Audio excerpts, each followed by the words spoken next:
Ivan Michael Siachens of Batangas State University, Bachelor of Science Information Technology, from the section IT 102. And for this video, I'll be doing the Chapter 8 summary in CCNA 1 Routing and Switching. It's entitled Subnetting IP Networks. Designing, implementing, and managing an effective IP addressing plan ensures that networks can operate effectively and efficiently. This is especially true as the number of host connections to a network increases. Understanding the hierarchical structure of the IP address and how to modify the hierarchy in order to more efficiently meet routing requirements is an important part of planning an IP addressing scheme. In the regional IPv4 address, there are two levels of hierarchy: network and the host. These two levels of addressing allow for basic network groupings that facilitate in routing packets to the destination network. The router forwards packet based on the network portion of IP address where the network is located. The host portion of the address allows for identification destination device. Broadcast domain. In an Ethernet LAN, devices use broadcast to locate other devices. A device uses address resolution protocol, which sends layer 2 broadcast to unknown IPv4 address in a local network to discover the associated MAC address. Services. A host typically acquires its IPv4 address configuration using the dynamic host configuration protocol, which sends broadcast on the local network to locate the DHCP server. Switches propagate broadcasts out all interfaces except the interface on which it was received. Reasons for subnetting. Subnetting reduces overall network traffic and improves network performance. It also enables an administrator to implement security policies such as which subnets are allowed and are not allowed to communicate together. There are various ways of using subnets to help manage network devices. Network administrators can group devices and services into subnets that are determined by location, such as floor in a building, organizational unit, device type, any other division that makes sense for the network. Octet boundaries. Every interface on a router is connected to a network. The IPv4 address and subnet must configure the router interface are used to identify the specific broadcast domain. Recall that the prefix length and the subnet mask are different ways of identifying the network portion and address. IPv4 subnets are created by using one or more of the host bits as network bits. This is one by pretending the subnet mask to borrow some of the bits from the host portion and address to create additional network bits. The more host bits that are borrowed, the more subnets that can be defined. Classless subnetting. For instance, a 24 network address is commonly subnetted using longer prefix lengths by borrowing bits from the fourth octet. This the administrator with additional flexibility when assigning network addresses to a smaller number of end devices. As shown in the figure. So here, the figure, there are 25 row, 26 row, 27 row, 28 row, 29 row, and even 30 row.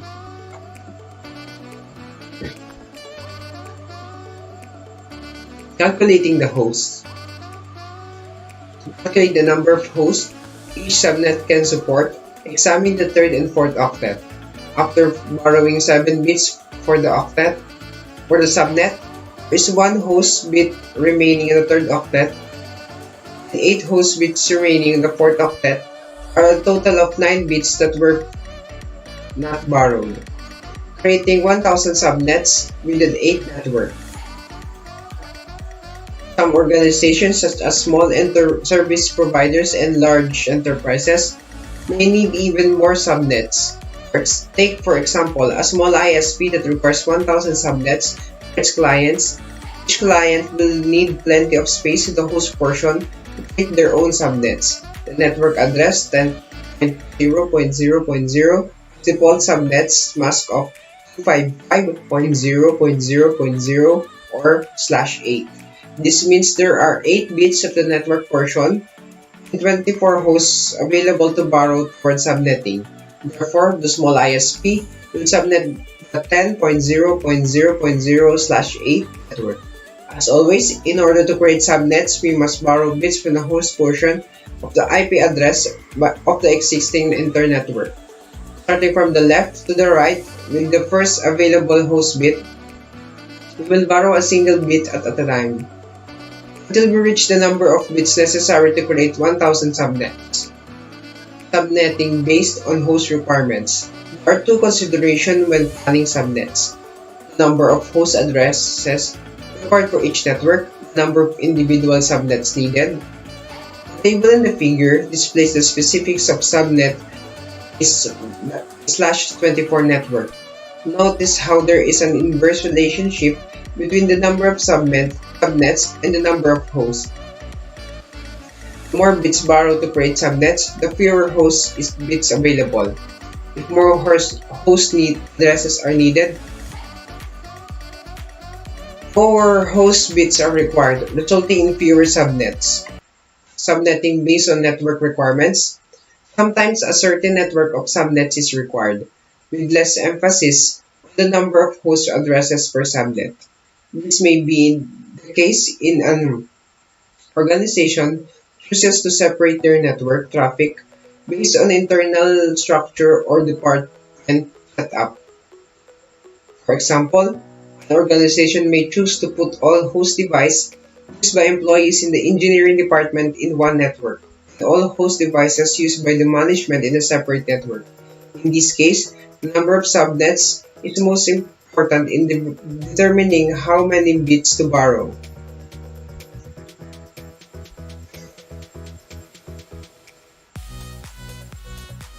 Recall the number of subnets created bits or borrowed can be calculated using the formula 2 raised to n, where n is the number of bits borrowed. The key is to balance the number of subnets needed and the number of hosts required to the largest subnet. The more bits borrowed to create the additional subnet means fewer hosts available per subnet. Subnetting based on host requirements.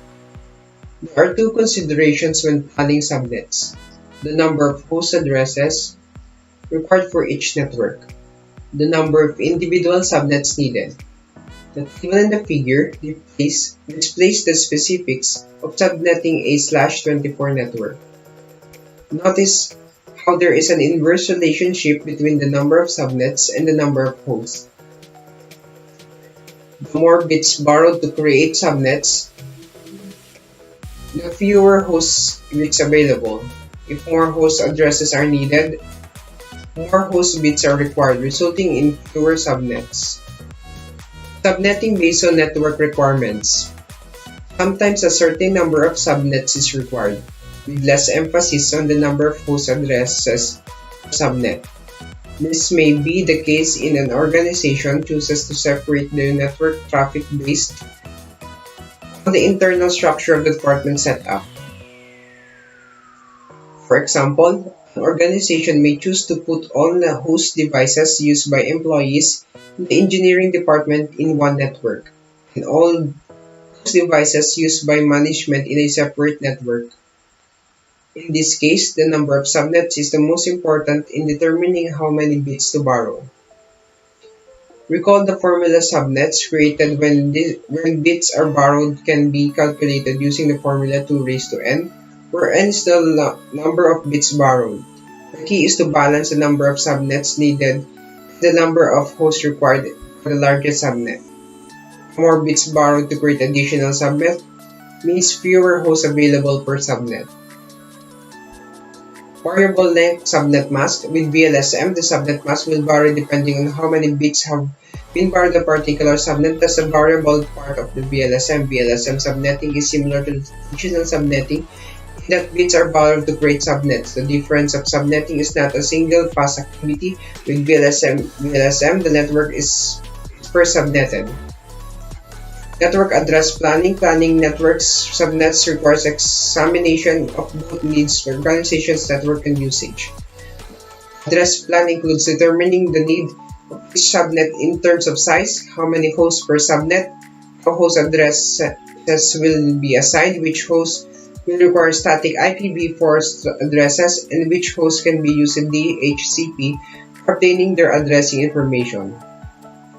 The size of the subnet involves planning and number of hosts that will require IPv4 host addresses. Each subnet would subdivide in private network. Network address planning. As discussed earlier, the private IPv4 address range use a LAN is the choice of a network administration that needs careful consideration to be sure enough host addresses will be available to currently known hosts for the future expansion.